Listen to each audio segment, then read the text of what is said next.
This lesson covers our relationship with God as teacher. The word teacher is associated with the word instruct in the word. And when we look at the word instruct in the Hebrew and the Greek, we find that there are several different meanings to the word instruct. The word drive, unite, knit together, learn, chasten, admonish, discipline, reform, and make wise are words that are associated with instruct. Now we're going to look at about 6 verses here throughout the Old and the New Testament, talking about our covenant relationship with God as teacher. When we are in that covenant relationship with God, following His word, His will, then He is our teacher and we are His student. Deuteronomy 4:36 says, "Out of heaven He made you to hear His voice, that He might instruct you." See, He made us so that we can hear His voice. And we're looking at our questions here. Number 27. He made us so that He can teach us. And He made us so that we can hear. Why do you think many do not hear His voice? Often it's because there are too many other voices. There's too many voices from the world. There's the TV, there's the social media, there's friends, there's hustle and bustle. It's really hard for people these days to be silent and in solitude, to hear the voice of God. Psalm 32:8 says, "I, God, will instruct you and teach you in the way you should go."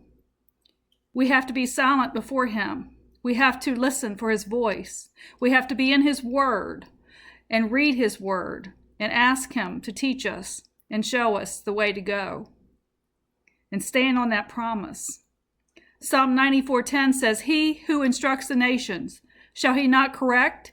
He who teaches man knowledge." See, as a relationship with God as teacher, He teaches us. When we are wrong, He teaches us to correct us, to discipline us, to admonish us, so that we will not walk down the wrong path. Isaiah 28:6 says, "For He instructs him in right judgment." His God teaches him.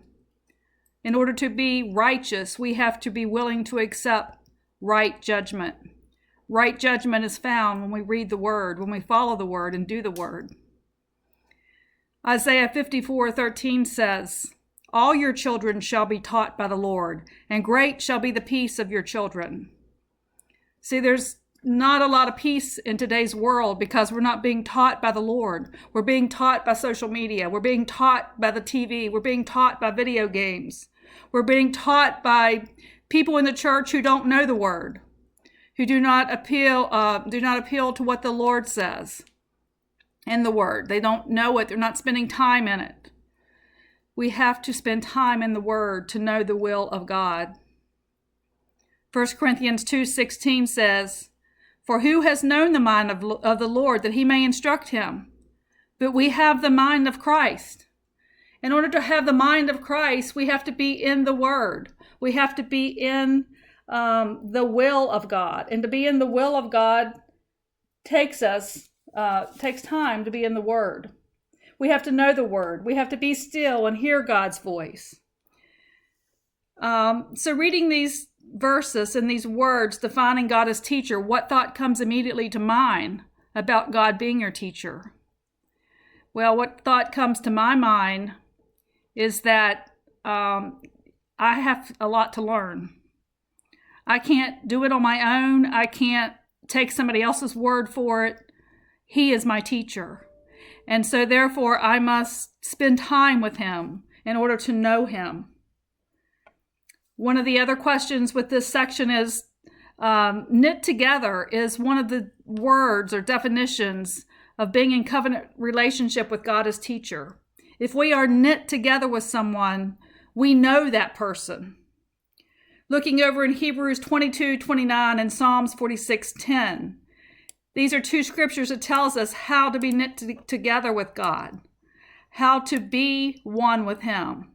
So let's take a look over at those two scriptures. I'll get this on the screen here. Here they are, Matthew 22:29 and Psalm 46:10. So Jesus answered and said unto them, Ye do not err, not knowing the scriptures, nor ye do err, not knowing the scriptures, nor the power of God. See, we make mistakes because we don't know the word. We make mistakes because we do not live doing the word. We do not have the power of God within us because we do not have the word within us. Psalm 46:10 says, Be still and know that I am God. I will be exalted among the heathen. I will be exalted in the earth. Is Jesus, is God exalted in your life? Is he exalted as teacher? Is he the one who teaches you? Or are you letting someone else or something else teach you? It is so important that we stay in the word so that we can be taught by God, our Father, our teacher, and our friend.